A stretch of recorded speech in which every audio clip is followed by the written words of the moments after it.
No sound driver, Steve. Say again? Didn't have any sound. Now I got you. Now I hear you. I just wasn't making any No noise. sound driver, Steve. I, yeah. Okay, thank you. Say again? Didn't have any sound. Now I got you. Now I Yeah.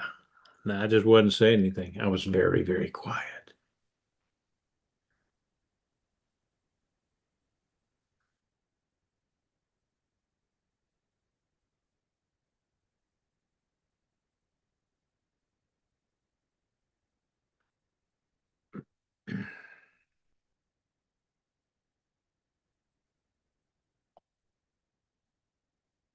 Now do it. There. Hola! Hey, you, how are you? What's going on? Same old stuff, just a different Sunday.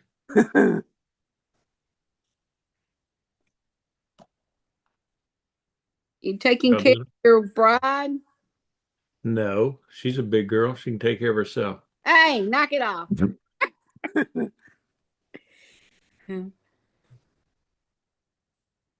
Okay, so I see iPhone. That's got to be you guys.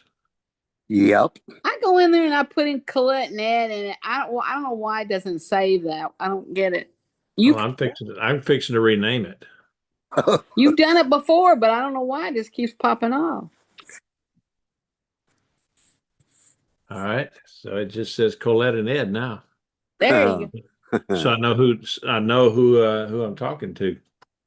There you So go. Y'all had a good weekend? yeah, so far I reckon. I mean, Good. we took the rabbi out to dinner yesterday, and after the service, and ate too much, but He that's he, that's okay. he was good. Yes. Dang good. Yeah, yeah, he's a nice guy, good guy. So I don't know whether to go over there and let Pat's dog in here or not. She's just looking at me through the glass door and knocking on the door. She loves you. She knows you and loves you. Nah, she think, well, I don't know what she does, but hang on. She's part of the fam.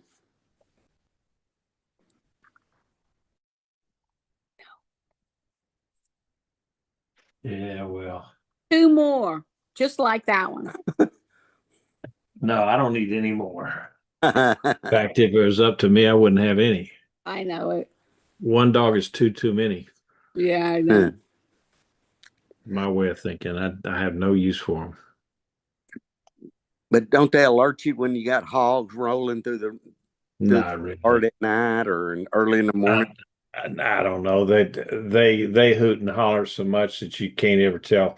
You know, they'll go out there and they'll be barking like crazy, and I thought, oh, okay, the wind's blowing.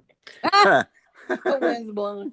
So now to me, they're Pat likes them because she likes, for them to come up and sit in her lap or sit beside her, and she pets them and all that kind of stuff.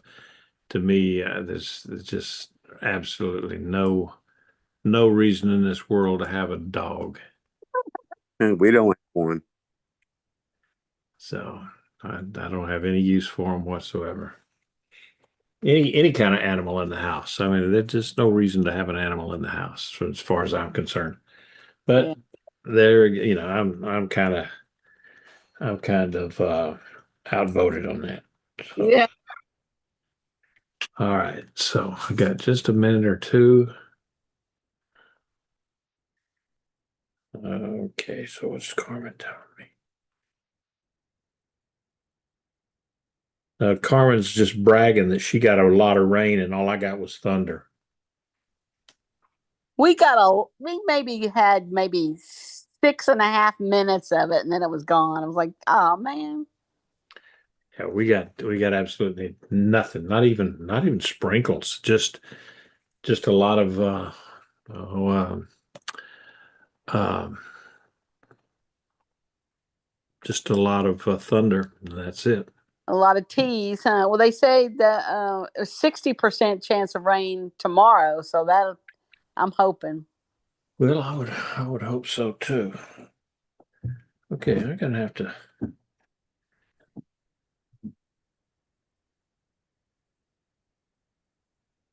Should have done this before when I wasn't on camera, but that's okay. I'm on camera now. I'll let you in on some of my secrets.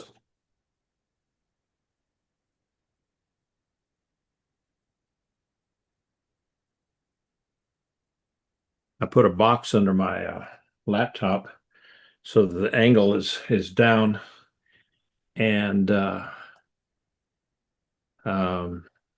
what that does is that way I don't have near as much reflection from the light and all that, so it makes it a better picture. Plus, Oh, when the camera is looking down on me like this, um, you're not seeing up my nose. you're not seeing up your nose. Oh, you're no fun. Come on. Well, that's it. That's it. So, all right. One last thing to do. I got to run my phone into Pat so that when if the president calls and needs something from me, she can answer it.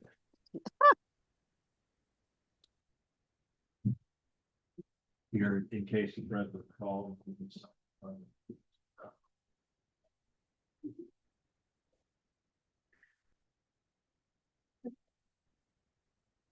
Trump or Netanyahu, either one. Okay. Oh man, walked away for just a second and then all sorts of people jumped on.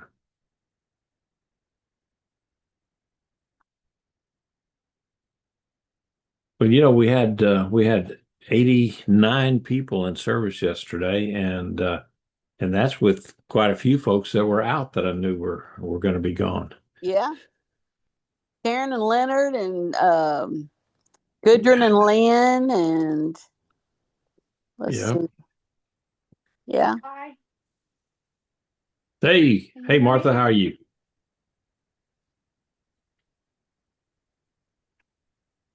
Okay. All right, so it is 7:02, and I think we definitely have a minion. We got 15 calls in, and so some of you are actually couples, so that makes we got over 20 folks, so that's good. So, all right, and the hits keep coming here. Okay, let's see. Anybody got anything to say before we get kicked off here? Oh, I know what. Joe's fixing to try to remind me to do my recording. Right? That was it. Joseph was gonna get me on the recording. So, oh, Martha says she's not hearing me. I'm talking. Can you hear me now, Martha? Hello. Everybody else can hear me, right?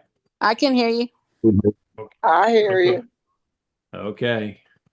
All right. So I need to. Okay, Martha, can you hear me yet? Okay, let me send her a message. No, let's see.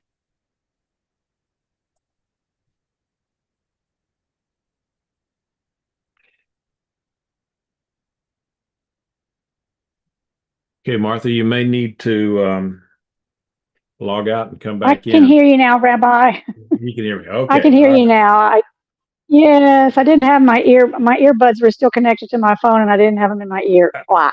There you go. All right. Well, sorry about that. Yep, gotcha. All right. Yeah. Well, I think Okay.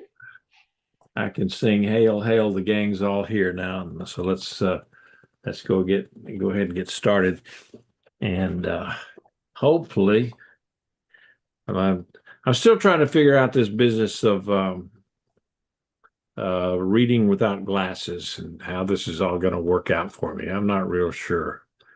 Other than I will go to my grave regretting that I didn't get the high dollar Cadillac version.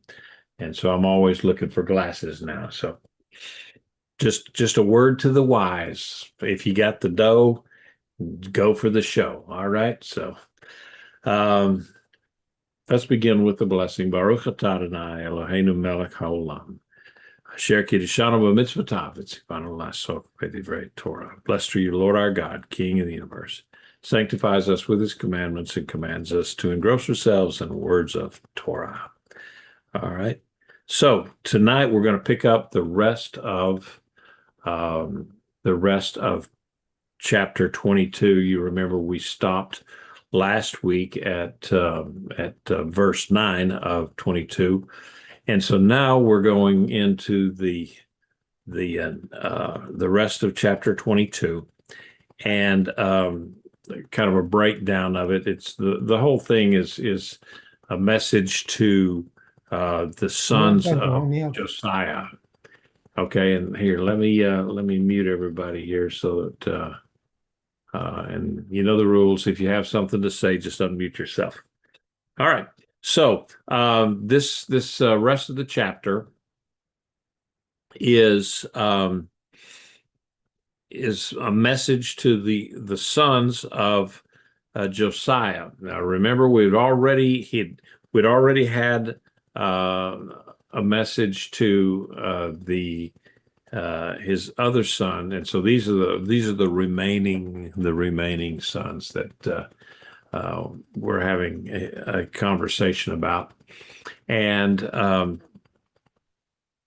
so the breakdown of it is just verse 1. It talks about it's the death. It kind of explains the death of Josiah, or just doesn't even mention his name, but it just says, "Weep not for the dead or bemoan him."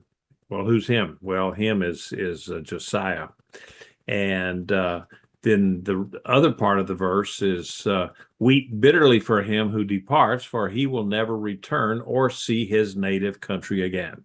And that is talking about Shallum Jehoahaz, that's his other name. And then verses 13 to 23 is the message to Jehoiakim, and then 24 to 30 is a message to Jehoiakim, so let's go ahead then. I think, and there's my list again of the kings of the last 5 kings of Judah, in case you are having a hard time getting and figuring all of those guys out. And all right, so any questions on those guys yet, or before we get started? Okay, so I've already read it, but I'm going to read it again. "Weep not for the dead or bemoan him. Weep bitterly for him who departs, for he will never return or see his native country again." Okay, so what we're talking about here is the first part refers to the death of King Josiah. Now, Josiah, I don't know if you know the history of it very much, but he was the Judah's last godly king, and he died because he went out in a raid for battle against Pharaoh Necho II, and he met him at Megiddo, and in 609 BC. And it's just so funny that today I was reading some biblical archaeology stuff, and they've uncovered some stuff from this period of when Necho II from Egypt was there at Megiddo in 609 BC. They found some Egyptian pottery, and they found some other things that would indicate that, yeah, the Pharaoh was actually there. And so Necho was he was on his way up to fight Babylon. And so Josiah kind of jumped out there, and Necho told him, he says, "Look, we're just passing through. Don't mess with us. We're not going to harm you. We have no intentions on you guys at all." But Josiah refused, and then they got into a kerfuffle there, some kind of a battle, and he was shot. In fact, he went out there and he didn't even go out arrayed as the king. He went out there as a soldier, an officer or something, but not as the king. And so when the arrows started flying and everything, he got hit by some of the archers, and it just depends on where you read, if you're reading Kings or you're reading Chronicles, as to whether he died on the battlefield or they took him back to Jerusalem where he died. I mean, it's a little unclear, but he was killed, and so that the reason that he went against Necho is kind of up in the air. Some people say, well, it's because he knew that the Pharaoh was going to eventually come back and try to exert his will over Judah. And so he thought, well, I'll just cut him off at the pass and we'll go out to battle with him right now. And that didn't work out so well. And the other side of it, some people said, well, he was going against Babylon, and Josiah did not at this point view Babylon as an enemy. And so, he was more concerned with Assyria. And the reason for that is that because Assyria is the one that had conquered Israel. And so that was kind of a sore spot with him. And so the idea is that perhaps he went against Necho then to make sure that they didn't get he didn't get too many designs on taking over Judah, as it were. And so anyway, that was he was killed in the month of Tammuz in 609 BC. And then right after that, the Egyptians went on up to Haran and engaged the Babylonians, and they got defeated. They were beaten. So they went back for they were heading back to Egypt, and on the way back, he dropped back by Jerusalem and found out that this was 3 months later. Found out that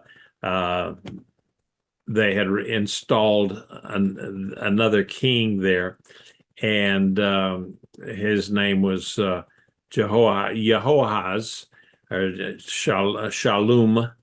And it's kind of funny because the people in Jerusalem elected him selected or elected. I don't know how it worked out. The Bible doesn't tell us how that worked out.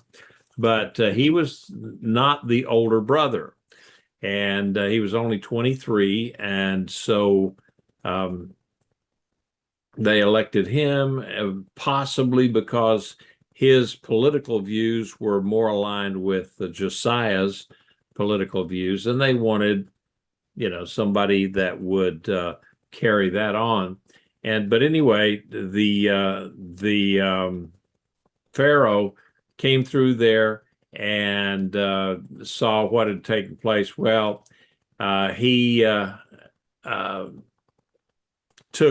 captured Jehoahaz and carried him off to Egypt, where he never returned to Israel or to Judah. And he had only reigned like 3 months. And so then he went. He got taken to Egypt, and Necho, the Pharaoh, left. He took his brother then, and not Pharaoh's brother, but Jehoahaz, his brother, Jehoiakim, and put him in the place. His name was his actual name was Eliakim, and so the king changed his name to Jehoiakim. Why did he do that? Because he could, and that was just to let everybody know that the Pharaoh was now in charge, and he could name whoever he wanted to, whatever name he wanted. And so that was just a kind of a show of power. All right, so that's a little bit of background information that maybe you didn't even want to know. But anyway, that's where it was. And so any questions or comments on that as to, who's who and who's on first and what's on second? All right. So then we get to verses 11 and 12. For thus says Adonai, let me find it on my notes so I don't mess that up. For thus says Adonai to Shallum, son of King Josiah of Judah, who became king in place of his father Josiah. He who went forth from his place will never return there. Instead, in the place where they led him captive, there will he die. He will see this land no more. All right. So what I have here is Shallum, and his real name is Jehoahaz, and his reign only lasted for 3 years. He was removed, or three months, and then Pharaoh removed him and put his brother in his place, and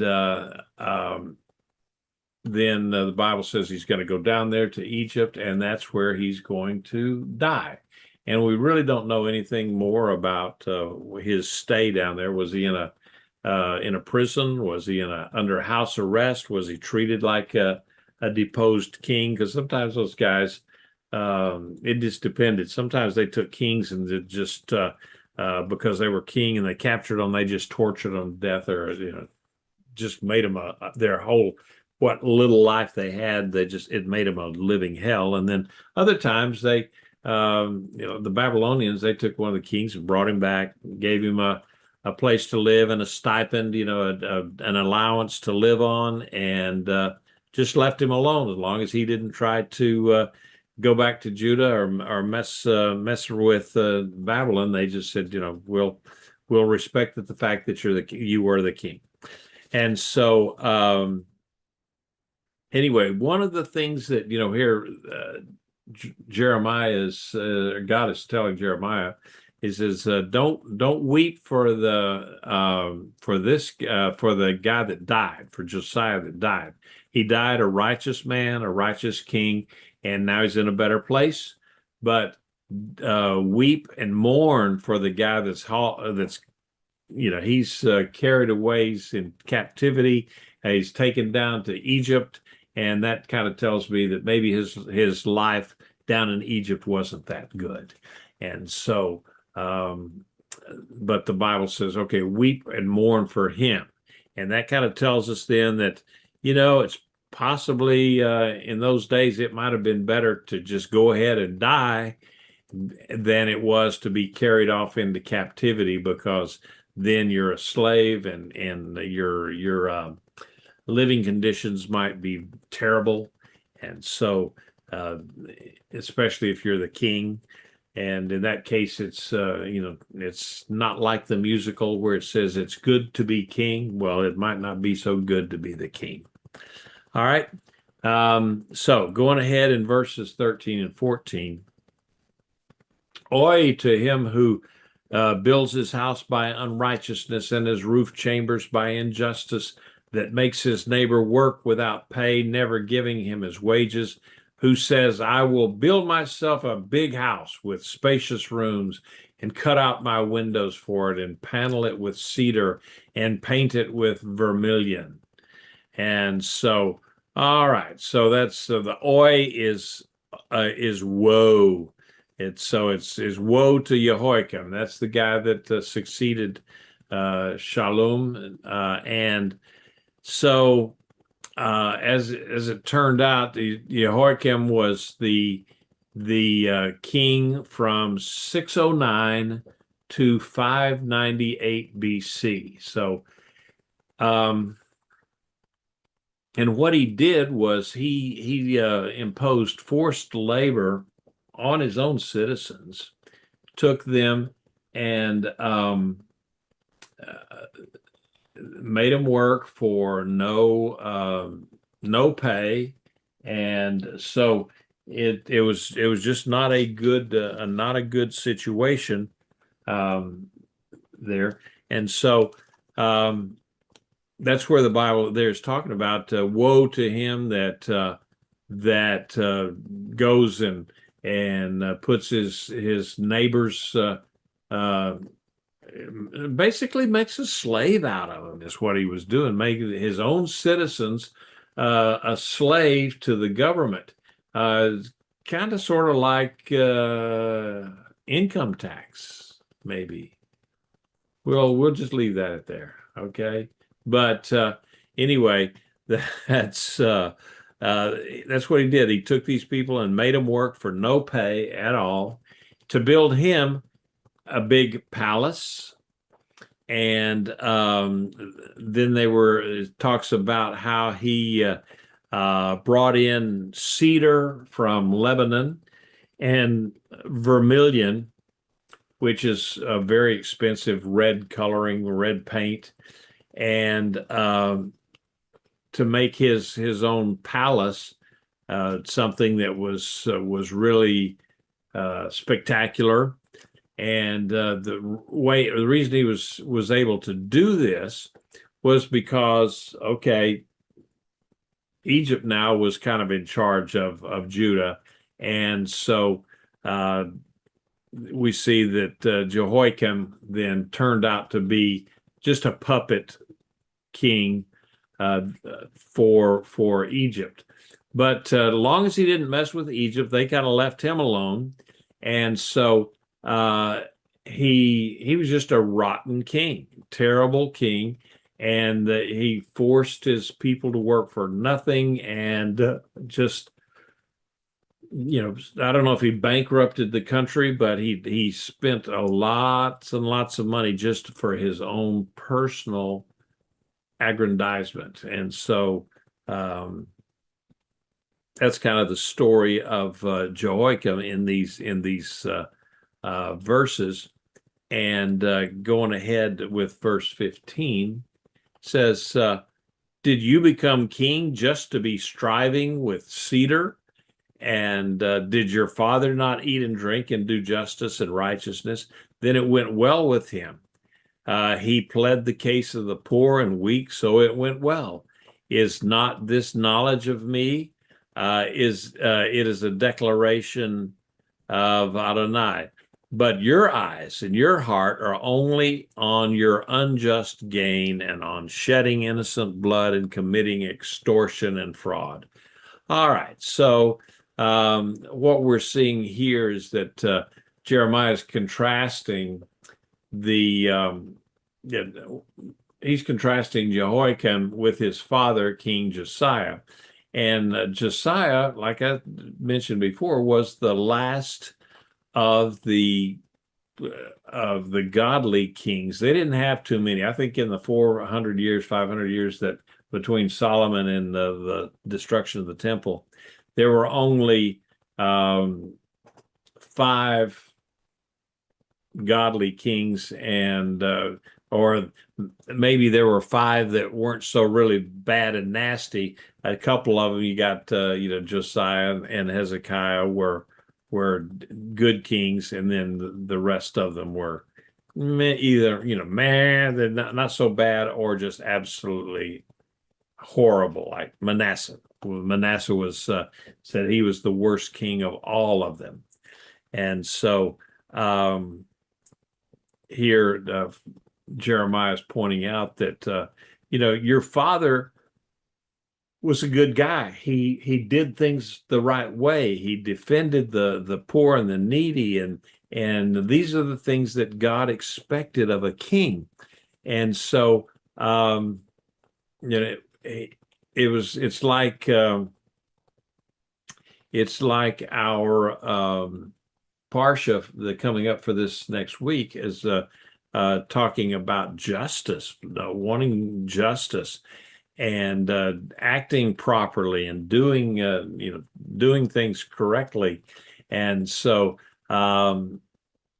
here it's just another bit of that, where Josiah was doing the right thing, and his son then comes along and just does right the opposite. We had seen the same thing with Hezekiah and Manasseh, where he just was the polar opposite of his godly father. And so the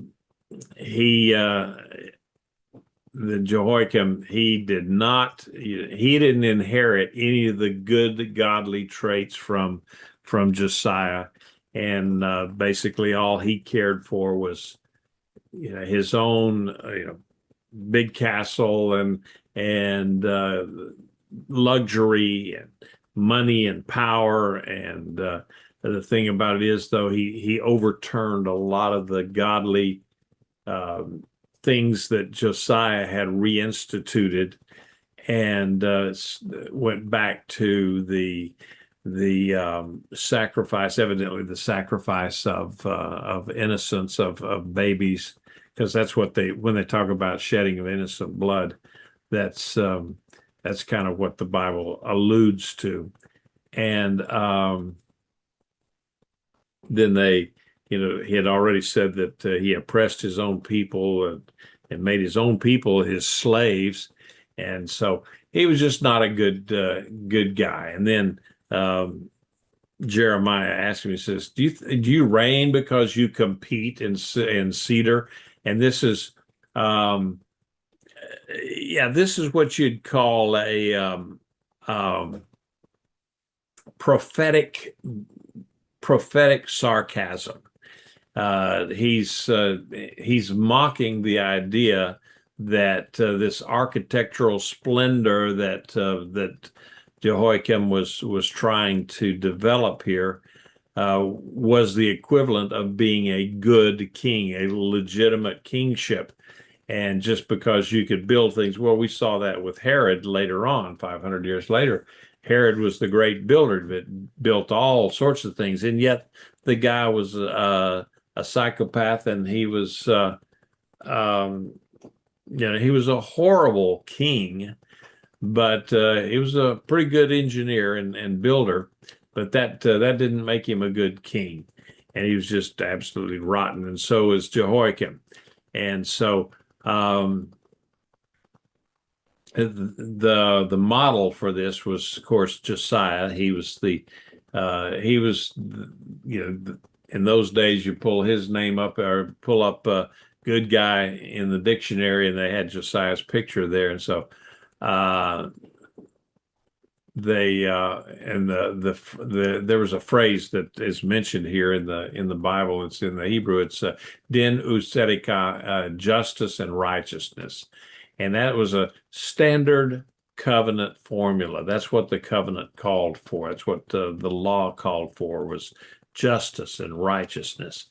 And so here, I think Jeremiah is trying to bring out the point that says, ethical obedience will bring shalom. It'll bring peace. It'll bring tranquility. It'll bring, prosperity. And but he says in verse 17 that, look, your eyes and your heart they're only for dishonest gain. You don't care about anything or anybody other than yourself, no matter how it is that you can get it and stay in power. And so he was the polar opposite of his father Josiah.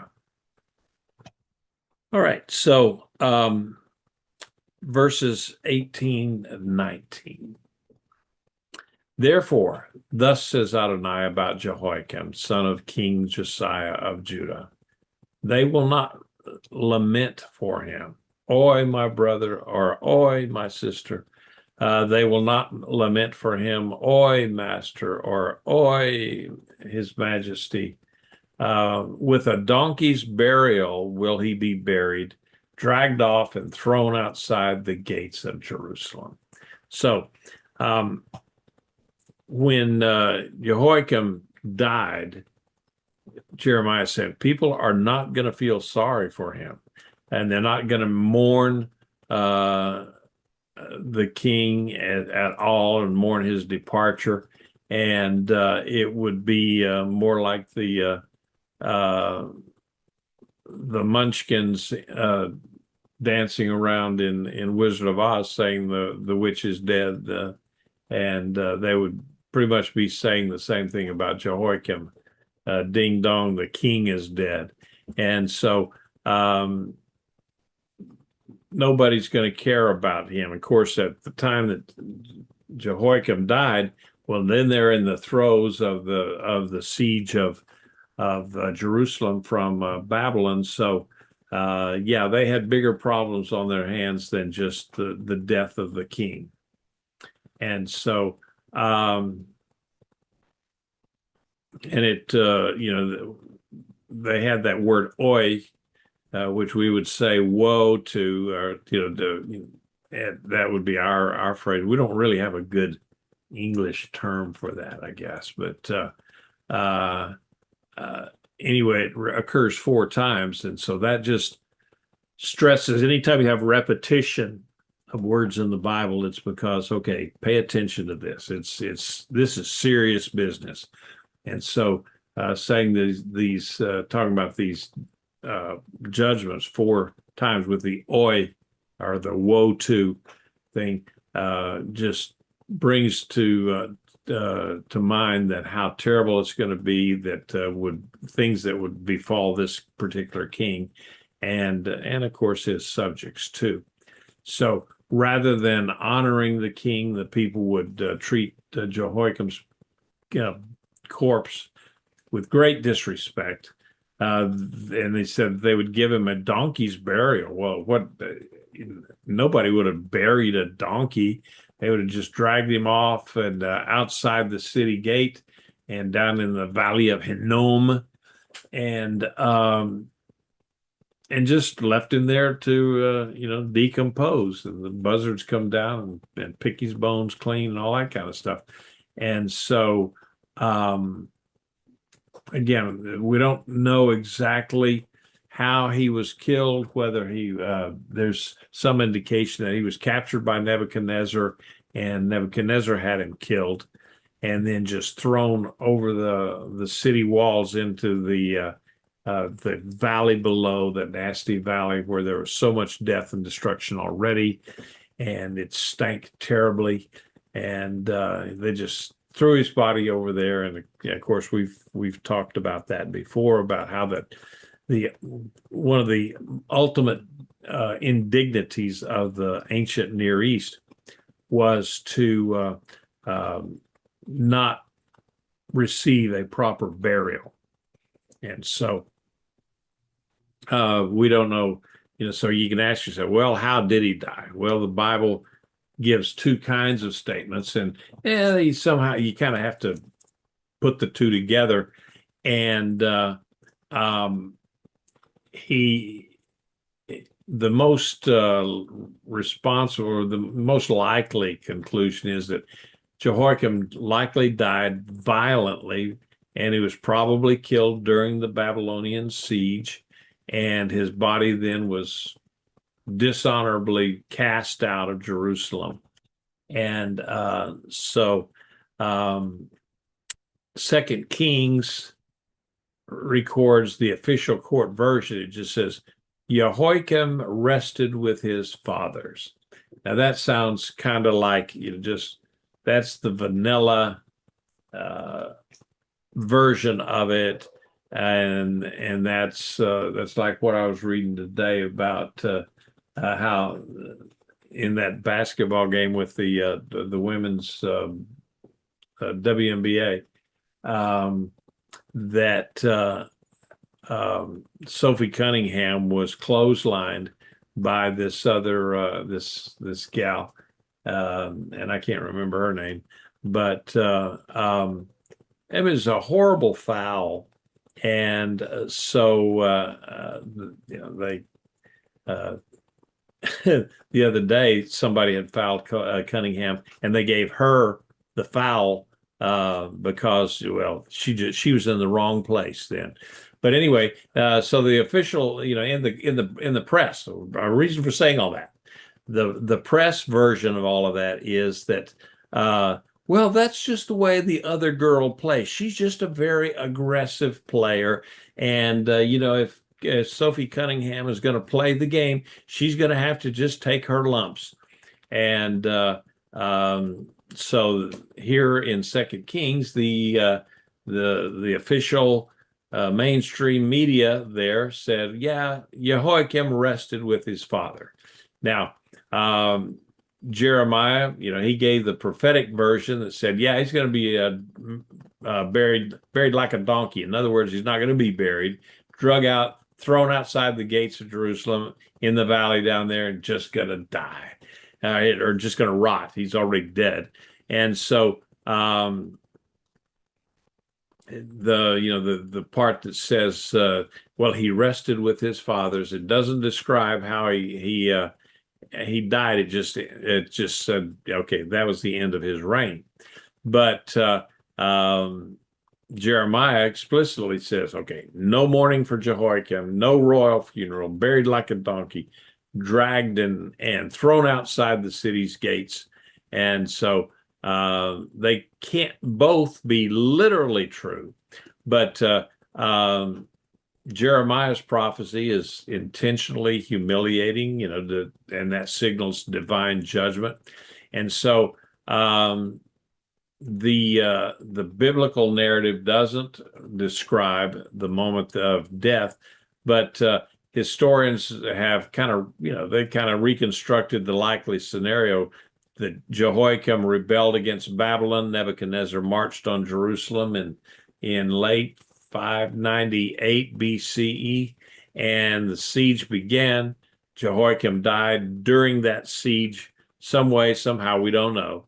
And then his son Jehoiakim surrendered 3 months later. And so most of the Bible scholars conclude that the father Jehoiakim was killed, either assassinated by his own people or executed by the Babylonians. Either way, he was just as dead. And his body was then discarded outside the city, matching Jeremiah's prophecy. Yeah, Chanel, you got a comment or question? I have a question, Rabbi. So from 2 Kings 23,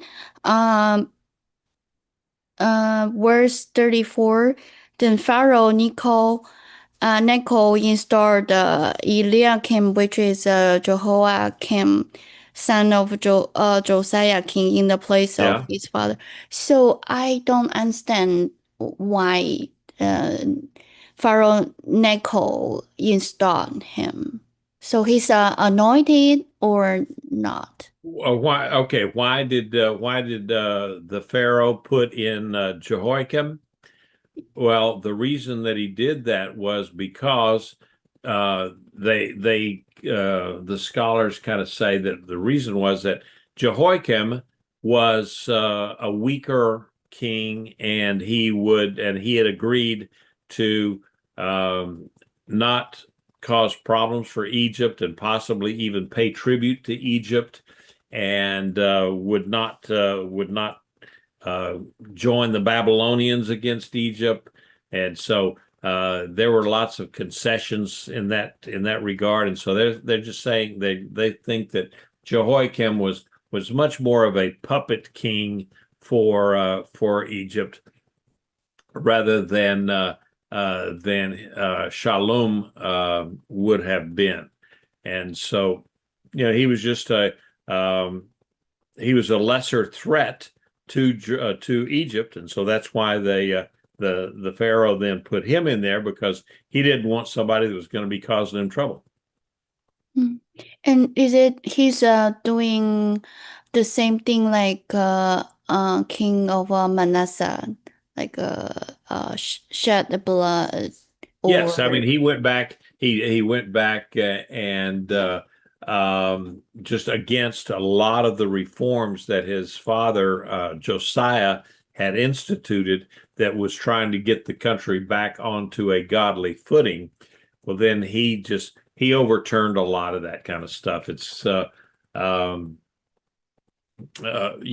it's sometimes that happens even in modern days. We saw it a few years ago where Joe Biden got into office, then all of a sudden he had all of these executive orders just overturning everything that had been that Trump had done in the 4 years that he was in, just overturning everything, opened up the borders and let in 20 million illegal people. And then when he's defeated, Trump came back in, and then he started with his own executive orders to try to undo all of the things that Joe Biden had done. And so that's just kind of the way that happens when you have governmental changes, and that's what Jehoiakim did. Only his went much deeper rather than just government policy. His was in many cases a spiritual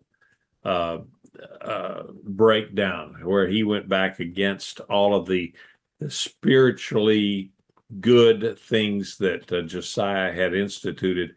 Well, he just went right back into the pit, and back into sin, and doubled down on the sin part. And so that's kind of how that played out. And I agree with you, Rabbi. It's sounds like a very familiar situation. Yeah. I keep telling everybody, remember what Solomon said, there's nothing new under the sun. You can take our politics today and dress it up in modern coat and tie, and it's just pretty much like what went on 2,500 years ago with in Judah, the things that were going on back then. So we shouldn't be surprised. Oh, one more question. Can you explain a little more about he slept with his father? So I knew, is it a Hezekiah tomb in Jerusalem also? So is it Hezekiah or other Okay, no, tomb? when they would say, and he slept with his fathers, that just meant that particular king or that particular person died and was buried, and that was the end of his story. Okay, that's all that means. It was his story. Okay. Yeah, that's the end of his life. That's the end of his reign as king. Or if they were talking about somebody that maybe was a judge or something else, that he died and slept with his fathers, that meant that, okay, here he was. Now he was buried wherever they was buried at, because various people, they were buried in various places. Not everyone was buried in the same tomb or mausoleum or something like that. It was just it was a phrase, and that we would say that and he passed away. That's a nice way that we have in our modern English of saying that they died. And so for some reason saying a person passed away is somehow more gentle than and acceptable than just saying he died. And certainly it's a whole lot better than saying somebody kicked the bucket, which is a slang term that we have. But that's all that was. Slept with his fathers was a Jewish colloquialism to mean that he had passed away, he had died, and that was the end of his reign. Thank you. Yes, ma'am. All righty.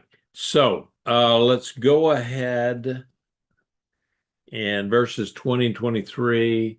And whoops. Stop. Okay, there you go. Verses 20 to 23.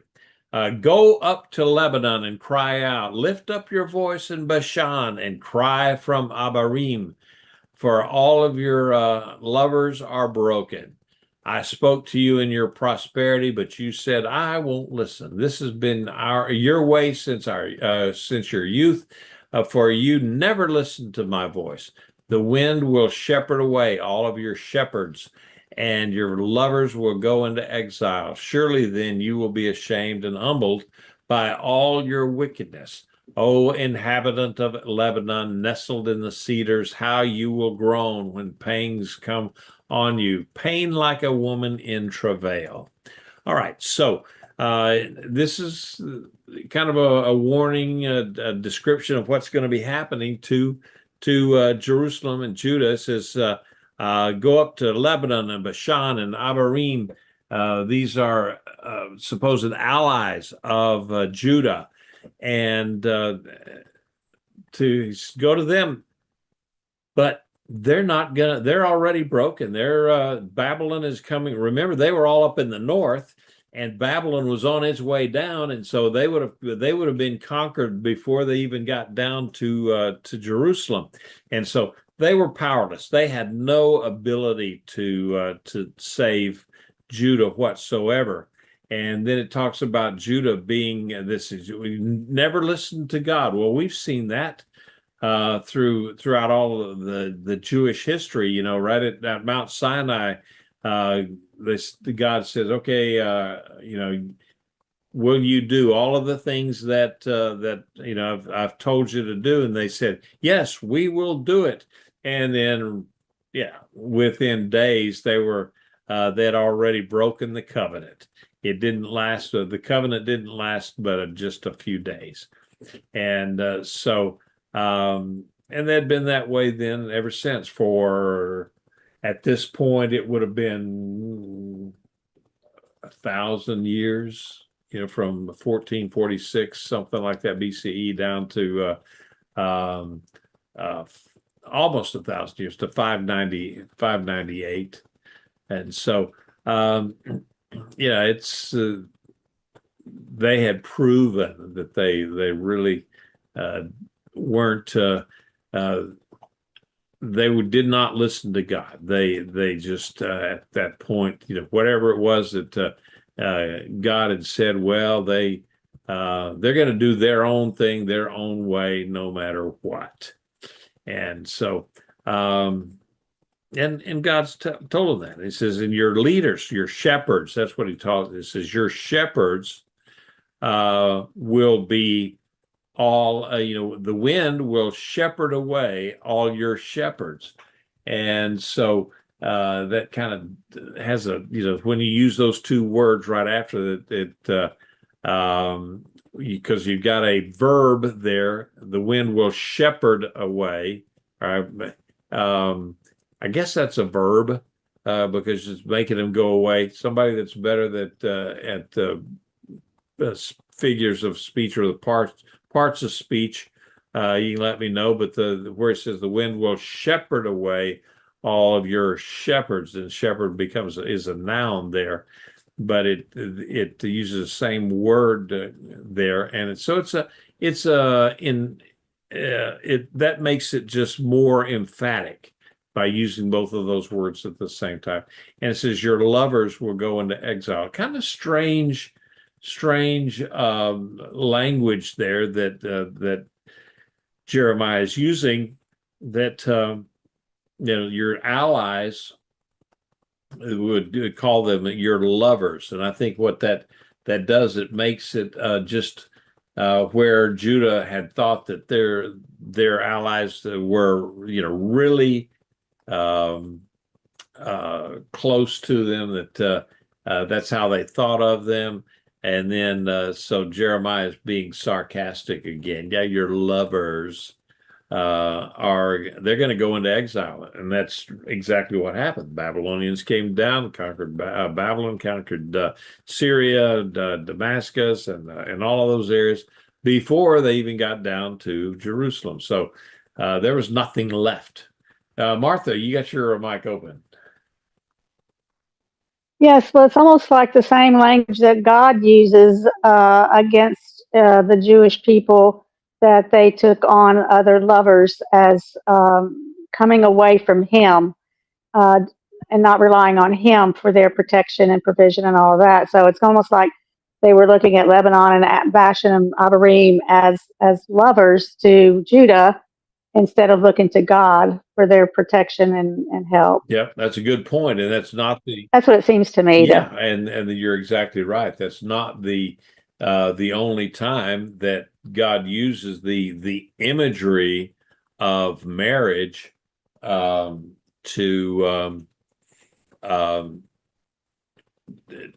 show the relationship between God and His people. All right, so I see some chat here. Hang on just a second. I can yeah, and Deb said they trusted their allies more than they trusted God. Yep, okay. So yeah, the problem with my chat is that it's in little bitty font, and I've got the rest of my notes in great big font. So that's why I had to jump into my cheaters there. Okay. And so it's kind of interesting here that when they talked about the leaders, they're going to be exiled, and they were. Then the leaders of Judah, Jerusalem, that they had imported so much cedar from Lebanon and brought it into Jerusalem that it was called just they were called inhabitants of Lebanon. And there was one building there that they called a forest of Lebanon, because of the pillars that held up the roof and all that were cedars, tall cedar trees that they used them for columns, and which is probably a smart thing, because a cedar wouldn't rot. And then in an earthquake, if they use stone, they have to make they can only make it so tall, and then they have to set another one on top of that and another one on top of that. Like you see in the ruins out over there, where a column may have 5 or 6 coins of stone there to make the column. Well, the cedars there, they could make it with one tree, just boom, one big tree, and it wouldn't rot. And then if the earth shook a little bit, that tree wasn't going to go anywhere. So anyway, but they called it the Forest of Lebanon in Jerusalem, and then therefore they called these people they called them the inhabitants of Lebanon. So but again, going to that imagery of a lover and someone intimate and so forth, that says, your political partners, they cannot help you. And so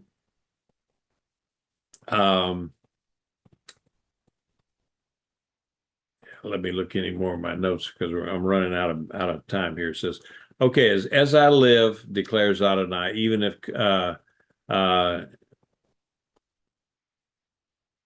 Coniah, son of King Jehoiakim of Judah, wore a signet ring on my right hand, yet I would pull it off and give you over into the hand of those seeking your life. Yes, into the hand of those whom you dread, even into the hand of King Nebuchadnezzar of Babylon, and into the hands of the Chaldeans. So I will cast you out with your mother, who bore you, into another country where you were not born, and there you will die. But as for the land where they long to return, they will never return there.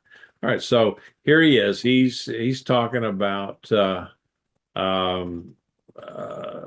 what's going to be happening here. Hey, go ahead, Warren. You had I see This, your hand. what this verse we're reading right now is connected to a very, very important messianic prophecy. Okay. Now, a signet ring, first of all, a signet ring, for those who don't know what it is, it's a ring that is embossed with the seal of the king. And when the king wants to officiate, make a document or a proclamation official, they would daub a piece of hot wax onto the document. Then the king would press that ring into that hot wax and making that, solemnifying that, making it an official document. So here it's saying, even if Coniah, son of Jehoiakim of Judah, were a signet ring in my right hand, yet I would pull you off. And the unbelieving Jewish community uses, or tries to use this statement as disqualifying Yeshua from being the Messiah, because Yeshua is descended from Jehoiakim. Mm-hmm. However, Haggai says something very specific about Jehoiakim's grandson. Jehoiakim's grandson is Zerubbabel. And in Haggai, in chapter 2, it says, the word of the Lord came a second time to Haggai on the 24th day of the month, saying, speak to Zerubbabel, governor of Judah, saying, I'm going to shake the heavens and earth. I will overthrow the thrones of kingdoms and destroy the power of the kingdoms of the nations, and I will overthrow the chariots and the riders, and the horses and the riders will go down, every one by the sword of another. But the very next verse, this is very crucial. Bayom Hahu, in that day, declares the Lord of hosts, I will take you, Zerubbabel, son of Shealtiel, my servant, declares the Lord, and I will make you as my signet ring. He uses the very same imagery with which he cursed the line of Jehoiakim to restore back that lineage of Jehoiakim. And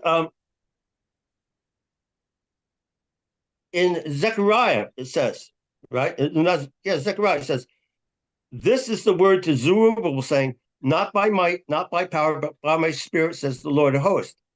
In the very next verse, very important.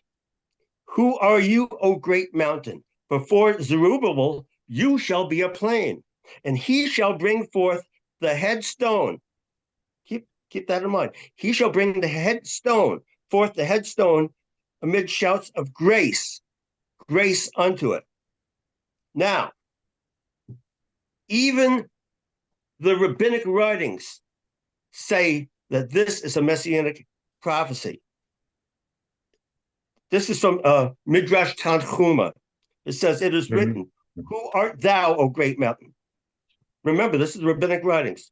Who art thou, O great mountain? Before Zerubbabel, thou shalt become a plain. What does it mean? Who art thou, O great mountain? This is King Messiah. Yeah. It says that the one coming forth is King Messiah. And why does he call him great mountain? Because he is greater than the fathers, loftier than Abraham, more elevated than Moses, and higher than the ministering angels. And from whom does he issue? From whom does the Messiah come forth? He issues forth from Zerubbabel. So Yeshua is legitimately in the lineage of Zerubbabel, and that line is not cursed. So okay, well, I'll address that. One more thing. Okay. Remember that in Zechariah it says that it talks about the stone that first in Acts it says, and we read it too, the stone that was rejected by the builders has become the chief cornerstone. We see that all in the Haggadah too. But we hear that the stone which the builders rejected has become the chief cornerstone. This is the Lord's doing. It is marvelous in our eyes. That's Psalm 118. So the stone being brought forth. What and also think about it. How amazing and wondrous are God's ways, because both scriptures and even the Rabbinic Midrash claim that Messiah, the head stone, comes forth from Zerubbabel. Messiah will come forth from Zerubbabel. The chief cornerstone will come forth through the line of Zerubbabel. And it says, and mid shouts of grace unto it. What is the central theme of Messiah's reign? It says grace, God's amazing grace. So, wow. I mean, this declaration of God's rejection of Coniah is actually, when you connect it to the where God removes that curse, it's amazing. I mean, and even the rabbinic writings recognize that Messiah will come through the line of Zerubbabel, through that line. Okay, and I will. I'm not disputing it. I'm just going to add to it at the end of the lesson. Okay, so I got another angle on it. So, verses 24 to 27, and well, I've already read those, and so this is set first of two prophecies about this king. Kenyahu is somehow it's Coniah in the English translation, but if you read it in Hebrew, the Coniah is Kenyahu. But anyway, they said, well, it's a shortened form of Jeconiah. But it's the same guy, and so they talk. Yes, they do talk about. Let me get over my notes. And we talked about the signet ring. Yep, and Warren did a good job of talking about what the importance of that. And even though it even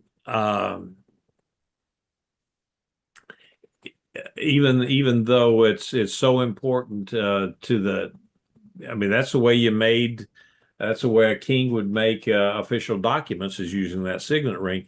And without that, and then you remember in the book of Esther, where the king gave his ring over to Haman so that he could do documents and so forth. And then he took it back and so forth. But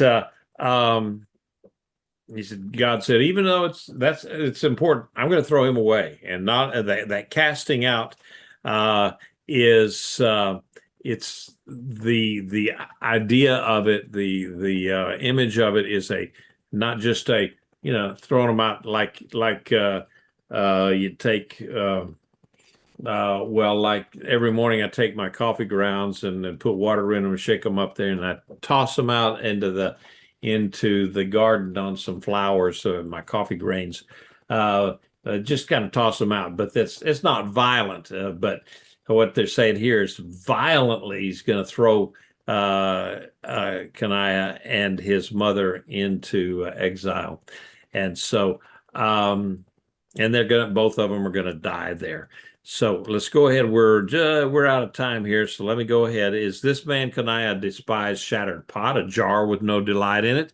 Why are he and his seed cast out into the land that they do not know?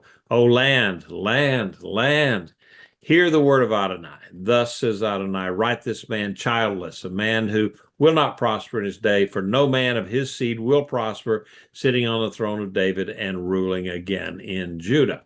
All right, so and that is one side of it that Warren came up with. That yes, that curse was restored, but none of the sons ever came to the throne. The Zerubbabel was the grandson of Coniah, and he came back to Jerusalem as a governor. He never was a king. So now we get this in my notes here, the Messiah succession problem. And so in Matthew, we have the let me see if I can get up my notes, because if I wrote it down, it's better when I write things down instead of ad-libbing.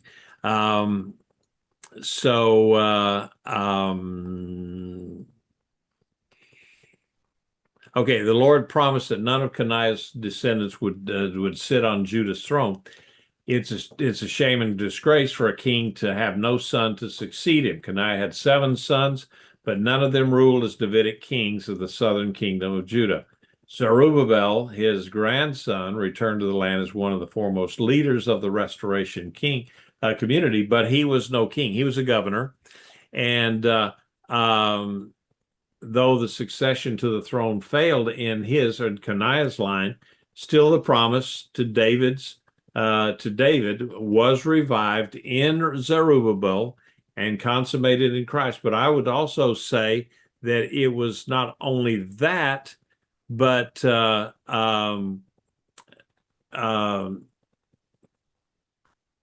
Yeshua's mother was also part of that, because they can trace the lineage back through not only Zerubbabel, Coniah and Zerubbabel, but also back up to David through Nathan. And so there's a dual connection there, dual familial lineage that would that come back to David. So either way you look at it, knowing that Joseph was not Yeshua's earthly father, there was no bloodline there. It was only he was at best a stepfather. Of course, Miriam was his mother. There's a bloodline there, and she traced hers back up through Nathan, and Joseph through Coniah. Either way, it came about that Yeshua then came. He would be the legitimate successor to the Davidic line, and then of course he will rule and reign forever on that Davidic throne. So yeah, it's kind of an interesting way of looking at it. So all right, okay, Warren, you had your hand up again first, so we'll hit you, and then we'll go with Chanel. Oh, I know. If it's up, I didn't realize. I'll take it down. Yeah. Okay. All right. Okay. So, Chanel. Yes, Rabbi. So is it true that I heard that Satan, he's looking really careful about the line from Conan, this line, and there's a hidden line of Nathan. Yeah, I'm just saying that both Joseph, you could trace him back to David, and you could also trace Mary back to David, but through different offspring of David. And so either way, either genealogy you want to look at. That's why we had Matthew saying in one, and Luke with a completely different genealogy, because his went through Mary, and then Matthew went through Joseph, and it traced it back up to David at any rate. And so that's one of the reasons I would say that the adversary Satan has tried so hard to eliminate the Jews, because if you can eliminate the Jews, then you can eliminate the messianic prophecies the Messiah would fulfill. Rudy, you got your hand up there. Yeah, I'm gonna put my 2 cents in, make it quick. Okay. When I read it, because the actual curse was in Jeremiah 36:30, and he says, "He shall not have none to sit upon the throne of David." When I read it, I understand it as here on earth, since that Yeshua is now in heaven, right, on the big throne next to the Father, the throne here on heaven, Father said, well, no, he's not going to sit on David's throne. He's going to sit up here with me, but it doesn't mean that he did away with the bloodline. Yeah.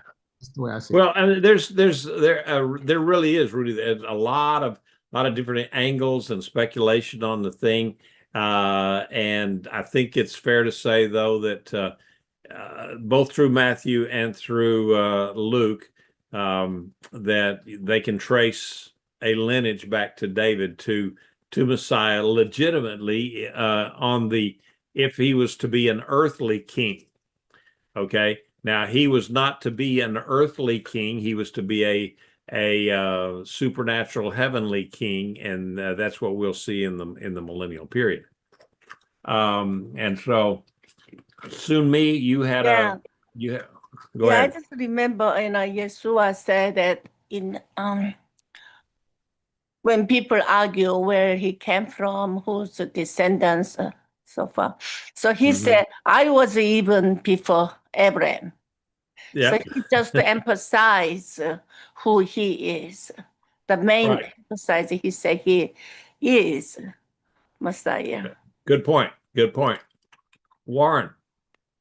Yeah, I was just thinking that central to this whole thing is whether or not God has the right to relent on a decision he's made, and he's the king of the universe. He can legitimately relent on a decision. For instance, I mean, the Apostle Paul, he writes in Romans 11, and he even shares this verse, a curse against Israel. It says, "May their eyes be darkened so they cannot see, and their backs be bent forever." Now that's from Psalm 69. But Paul is the very first to say that God has not ultimately rejected Israel. Indeed, I mean, Israel's restoration is the entire thrust of Romans chapter 11, where Paul straightforwardly says that all Israel shall be saved. So, yes, God can make a pronouncement, but God can legitimately relent on whatever pronouncement he makes. And I mean, here's yet another case. Yep. Well, it's like that is another example of how God is not like an earthly king. You remember King Xerxes, who put out the proclamation that all the Jews could be killed on this one particular day. And when they said, no, you've already said it, now you can't bring it back. And he says, oh yeah, I can't go back on what I've already said. Well, let me make another pronouncement. We'll allow the Jews to defend themselves on that day. And so when people tried to kill the Jews, then they were unsuccessful because he allowed them. So it was, an earthly king. He said he couldn't go back on his word, but God said, you know what? I can change my mind. And, he would, there were times where God had said, I'm going to just destroy these people. And Moses would say, oh, wait a minute. Can we just look at this? And I think a lot of it was God was also just seeing what kind of character, how much character Moses had. And but he can certainly change his mind about destruction. He was going to destroy Nineveh. And then when they repented, he said, okay, so I won't destroy Nineveh at this point. And there was a whole generation there that was not destroyed because they repented. And so God does do those kind of things. So, all right. And I'm just checking to see. Okay. All right. So we got, I've caught up on all of the chit chats, the chat things. And are there any other comment? If there's no other comments or questions, I mean, we finished with a bang there toward the end. In the Messiah succession thing, and I hope everybody kind of got a view of that. Okay, any other comments or questions before we shut it down for the evening?